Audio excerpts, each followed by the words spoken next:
दोस्तों, अचानक प्रयागराज महाकुंभ में प्रकट हो गई वानर सेना और उन्होंने बचाई एक 9 साल की बच्ची की जान। सच है, किए हुए अच्छे कर्म अच्छे परिणाम लेकर जरूर लौटते हैं, जिसका प्रमाण प्रयागराज महाकुंभ में हुई ये एक बहुत बड़ी चमत्कारिक घटना है। आखिर क्या है इस घटना के पीछे का रहस्य? इस घटना को हनुमान जी के साथ भी जोड़कर देखा जा रहा है। इस सच्ची और रहस्यमयी घटना में आगे बढ़ने से पहले महादेव के भक्त कमेंट बॉक्स में हर हर महादेव जरूर लिखें। दोस्तों, भारत के 4 शहरों में कुंभ मेले का आयोजन किया जाता है, जिसमें प्रयागराज, हरिद्वार, नासिक और अवंतिका नगरी उज्जैन शामिल है। और इस साल 13 जनवरी से प्रयागराज में दुनिया का सबसे बड़ा महाकुंभ लगा है, जो 144 साल के बाद लगने वाला एक पूर्ण महाकुंभ है। मान्यता है इस महाकुंभ में स्वयं देवी देवता गंगा नदी में शाही स्नान करने के लिए आते हैं और जो भी इस महाकुंभ में शामिल होता है, संगम में स्नान करता है, ईश्वर उसकी मुक्ति का मार्ग तय कर देते हैं। क्योंकि महाकुंभ के 1 माह के दौरान गंगा नदी स्वयं अमृत बन जाती है और जो भी संगम में आस्था की डुबकी लगाता है, उसके पाप नष्ट हो जाते हैं। इंसान जीते जी स्वर्ग प्राप्त कर लेता है। लेकिन इस महाकुंभ में सबसे ज्यादा महत्व साधु संतों का होता है, क्योंकि साधुओं के बिना महाकुंभ अधूरा है। वहाँ पर विभिन्न अखाड़े, उनकी तपस्या और भगवान के प्रति भक्ति महाकुंभ के आकर्षण केंद्र होते हैं। इस महाकुंभ में देश दुनिया से लाखों साधु संत पहुँचते हैं, जिसमें कोई 20 किलो की चाबी लेकर चल रहा है और उनका उद्देश्य लोगों के अहंकार को तोड़ना और उन्हें भक्ति का मार्ग दिखाना है। वहाँ पर एक गंगापुरी महाराज भी आए हुए हैं, जो लोगों के आकर्षण का केंद्र बने हुए हैं। उनकी ऊंचाई महज 3 फुट है और उनकी उम्र लगभग 57 साल की है। कम ऊंचाई होने की वजह से लोग उन्हें छोटू बाबा के नाम से बुला रहे हैं। और गंगापुरी महाराज से जुड़ी एक खास बात है, उन्होंने पिछले 32 सालों में स्नान नहीं किया था, जिसके पीछे उनका एक गुप्त संकल्प है। ऐसे ही कई साधु संत हैं जो कांटों पर लेटे हुए हैं, हाथ में डमरू लिए बजा रहे हैं, तो कोई भस्म लगाता है। और कई साधु ऐसे देखने को मिलते हैं जिन्होंने गहरी तपस्या की है, जिनका आशीर्वाद प्राप्त कर लेने से ही जीवन के सारे दुखों का अंत हो जाता है। ऐसे में विश्वास उपाध्याय जी हैं, जो मध्य प्रदेश के इंदौर शहर के रहने वाले हैं। विश्वास उपाध्याय जी महाकुंभ में शामिल होने के लिए बेसब्री से इंतजार कर रहे थे। वे सनातन धर्म के बहुत कट्टर थे और 10-12 वर्ष की उम्र से ही अपने पिता के साथ कुंभ में जाया करते थे। वे सनातन धर्म के बहुत कट्टर थे और हर महाकुंभ में शामिल होते थे। इस बार वे अपने पूरे परिवार के साथ प्रयागराज के महाकुंभ में जाने वाले थे। अपने माता पिता, अपनी धर्म पत्नी आरती और 9 साल की बच्ची निशु को लेकर प्रयागराज महाकुंभ जाने की तैयारी कर रहे थे।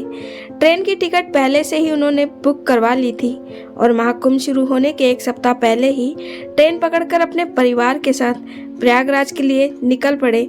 लेकिन उन्हें इस बात का अंदाजा बिल्कुल नहीं था कि महादेव उनके साथ बहुत बड़ी लीला रचने वाले हैं। प्रयागराज महाकुंभ में उनके साथ एक बड़ा हादसा होने ही वाला था। दोस्तों, जब विश्वास जी अपने परिवार के साथ उस महाकुंभ में पहुंचे, तो वहां पर भयंकर भीड़ हो गई थी। वहां उन्होंने अपने परिवार के लिए एक कैंप बुक किया और महाकुंभ की सैर के लिए निकल पड़े और देखा कई साधु संतों ने अपने टेंट लगा रखे थे। लोग अपनी व्यवस्था के हिसाब से वहां पर रह रहे थे, लेकिन फिर भी पुलिस दल ने व्यवस्था बहुत अच्छे से संभाल रखी थी। प्रयागराज का वह महाकुंभ बहुत ही भव्य लग रहा था। कई सारे दुकानें, कई सारे अखाड़े, वहाँ के नज़ारे देखकर वास्तव में ऐसा लग रहा था मानो देवी देवता धरती पर उतर आए हों, जैसे वहाँ सतयुग आ गया हो।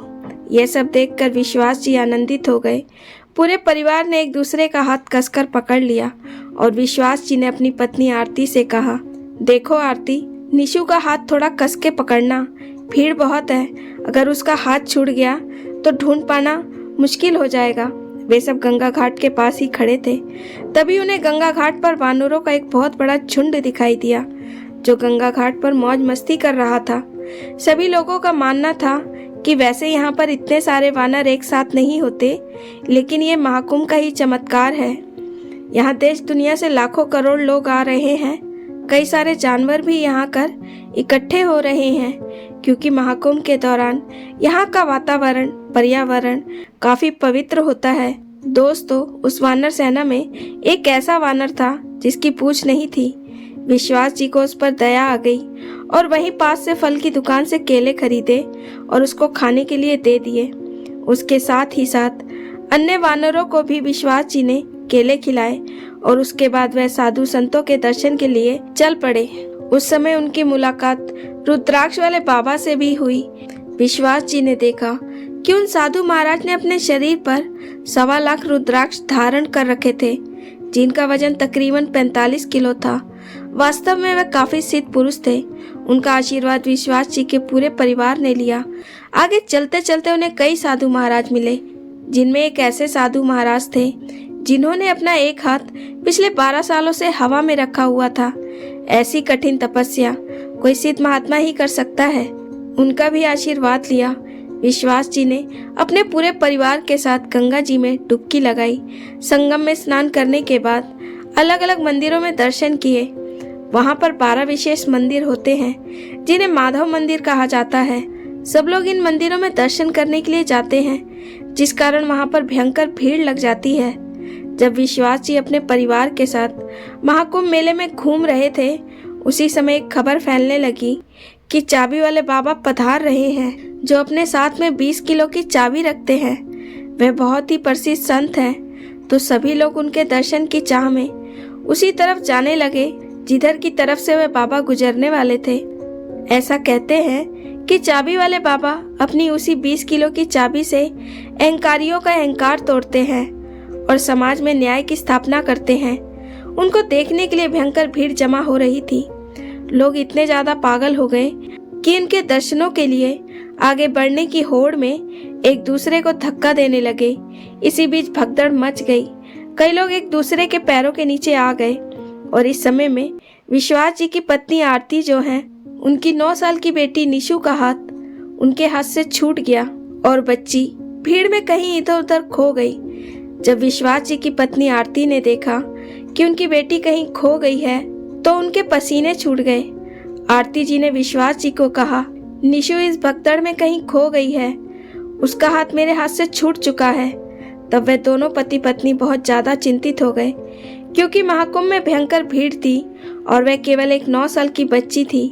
कहीं वह भगदड़ का शिकार न हो जाए, नहीं तो उसकी जान पर भी आ सकती है। विश्वास जी ने अपने माता पिता को वापस जाकर कैंप के अंदर बिठा दिया। खुद पति पत्नी इधर उधर निशु को ढूंढने लगे, लेकिन निशु का कोई पता नहीं चल पा रहा था। 2 घंटे बीत चुके थे। उस समय घड़ी के 2 बज रहे थे। विश्वास जी महाकुंभ के ऑफिस पहुंचे। उन्होंने माइक में अनाउंसमेंट करके बताया कि हमारी बच्ची अगर किसी को मिलती है तो वह इस ऑफिस पर छोड़ जाए। और माइक में पूरे महाकुंभ में ऐलान किया गया कि निशु नाम की एक बच्ची जिसने लाल गुलाबी रंग की फ्रॉक पहनी है, अगर वह किसी को दिखती है तो कृपया करके उसे इस काउंटर पर छोड़ने के लिए आ जाए। 1 से 2 घंटे तक विश्वास जी और आरती ने उस जगह पर इंतजार किया, लेकिन निशु को वहां पर छोड़ने कोई भी नहीं आया। अब उनकी और चिंता बढ़ती जा रही थी। ऐसा लग रहा था कि कहीं उस भीड़ में भगदड़ के बीच में निशु को कुछ हो तो नहीं गया। वह भगदड़ वाले इलाके में वापस इधर उधर ढूंढने लगे। भगदड़ शांत हो चुकी थी, लेकिन फिर भी निशु का कोई पता नहीं चल पाया। अब देखते ही देखते रात के 8 भी बज चुके थे। निशु का अभी तक कुछ पता नहीं था। इधर विश्वास जी और आरती सुबह से भूखे थे। उन्होंने सुबह से एक दाना अपने मुंह में नहीं लिया था। निशु उनकी इकलौती बेटी है, जिसे वे बहुत प्यार करते हैं। बेटी के मुंह में न उनको भूख लग रही थी और न प्यास। वे लोग निशु को ढूंढते ढूंढते एक गंगा घाट पर बने शिवलिंग के पास पहुंच गए। दोनों पति पत्नी शिवलिंग को देखते ही बिलक बिलक कर रोने लगे और महादेव से प्रार्थना कर रहे हैं, हे महादेव, इस महाकुंभ में आना हमारे लिए बहुत सौभाग्य की बात थी, लेकिन अब आकर यहाँ पर ऐसा लग रहा है कि हमने बहुत बड़ी गलती कर दी है। अगर आज हमने हमारी बेटी को खो दिया तो हम आज के बाद कभी किसी महाकुंभ का हिस्सा नहीं बन पाएंगे। जाने अनजाने में विश्वास जी ने अपने मुंह से बहुत बड़ी बात कह दी थी। और दोस्तों, आप तो जानते हैं महादेव ऐसा बिल्कुल भी नहीं चाहते कि उनके भक्त महाकुंभ से दूर रहे या फिर भगवान पर विश्वास करना छोड़ दें। अब तक रात के 8 बज रहे थे। विश्वास और आरती उसी शिवलिंग के पास बिलक बिलक कर रो रहे थे, प्रार्थना किए जा रहे थे। तभी वहां पर फिर से अचानक बहुत सारे वानरों का एक झुंड प्रकट हो गया। वे अचानक वहां पर कहां से आए, इस बात का किसी को अंदाजा नहीं था। दोस्तों, उस झुंड में वही वानर उन्हें दिखाई दिया जिसकी पूंछ नहीं थी, जिसको विश्वास जी ने सुबह केले खिलाए थे। लेकिन चौंकने वाली बात थी, उस बिना पूंछ वाले वानर के हाथ में उनकी बच्ची निशु का रुमाल था। तब उनकी जान में जान आ गई। जब वह धीरे से उस वानर के पास जाने की कोशिश करने लगे तो वह वानर धीरे धीरे आगे की ओर बढ़ने लगा। ऐसा लग रहा था मानो वह उन्हें कहीं ले जाना चाहता हो। विश्वास जी और उनकी पत्नी आरती उस वानर के पीछे पीछे चलते रहे और तकरीबन महाकुंभ में 1 किलोमीटर चलने के बाद वह वानर सुनसान से गंगा घाट पर एक नाव के अंदर वह रुमाल रखकर वहां से कहीं अंतर ध्यान हो गया। अब विश्वास जी उस नाव के अंदर वह रुमाल लेने पहुंचे तो वहां का नज़ारा देखकर उनके रोंगटे खड़े हो गए, क्योंकि उसी नाव के अंदर उनकी बेटी निशु बेहोश अवस्था में मौजूद थी। पति पत्नी नाव के अंदर फूट फूट कर रोने लगे, क्योंकि उनकी बच्ची उन्हें मिल चुकी थी। वह वानर जिसकी सुबह विश्वास जी ने भूख मिटाई थी, आज वही वानर भगवान का रूप लेकर उनकी खोई हुई बेटी से उन्हें पुनः मिलाकर चला गया। किसी ने क्या खूब कहा है, नेकी कर और दरिया में डाल, जिसका परिणाम आज विश्वास जी के साथ घटित ये घटना है। लेकिन अभी भी निशु बेहोशी की अवस्था में थी। गंगा जल की कुछ छींटे उसके चेहरे पर मारकर उसे होश में लाया गया। वह छोटी सी बच्ची बहुत ज्यादा डरी हुई थी, लेकिन अपने माता पिता को सामने देखकर उसकी भी जान में जान आ गई और झट से अपने माता पिता से लिपट गई। उसका कहना था कि भीड़ में जब उसकी माँ से उसका हाथ छूटा तो फिर भीड़ के साथ वह इधर उधर भटक गई। उसे सारे चेहरे अनजाने लग रहे थे। उसने अपने मम्मी पापा दादा दादी को ढूंढने की कोशिश की, पर वह लोग नहीं दिखे और उसे किसी के ऊपर भरोसा नहीं था। तब चलते चलते वो इस घाट तक पहुंच गई और एक खाली नाव देखकर उसमें बैठ गई। लेकिन भूख प्यास की वजह से रात तक वह बेहोश हो गई। लेकिन महादेव की कृपा और वानर सेना के चमत्कार से एक बार फिर से विश्वास जी और आरती ने अपनी बेटी निशु को वापस पा लिया था। वे लोग वापस उसी गंगा घाट पर फिर से आए जहां पर महादेव जी का शिवलिंग था। दोनों पति पत्नी ने शिवलिंग को हाथ जोड़कर प्रणाम किया और उनका कोटि कोटि धन्यवाद किया। विश्वास जी ने भोले बाबा से कहा, भगवान, आज आपने हमारी लाज रख ली। अगर आज हमारी बेटी हमसे जुदा हो जाती तो हम कभी भी महाकुंभ का हिस्सा नहीं बनते।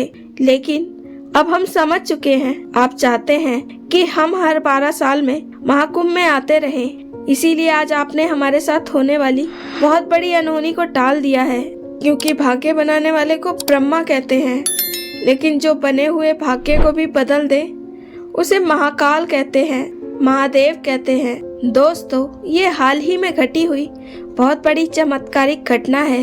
इस घटना के बाद से विश्वास जी ने अपनी बेटी निशु को अपनी गोद में ही उठाकर पूरा महाकुंभ घुमाया, क्योंकि अब वे और ज्यादा जोखिम नहीं उठाना चाहते थे।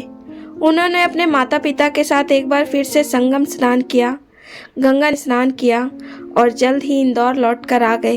इंदौर शहर पहुंचने के बाद उन्होंने इस चमत्कार के बारे में अपने सभी रिश्तेदारों को, अड़ोसी पड़ोसियों को, यार दोस्तों को बताया और जिस जिस ने इस घटना को सुना उसने महादेव की इस लीला को साष्टांग प्रणाम किया।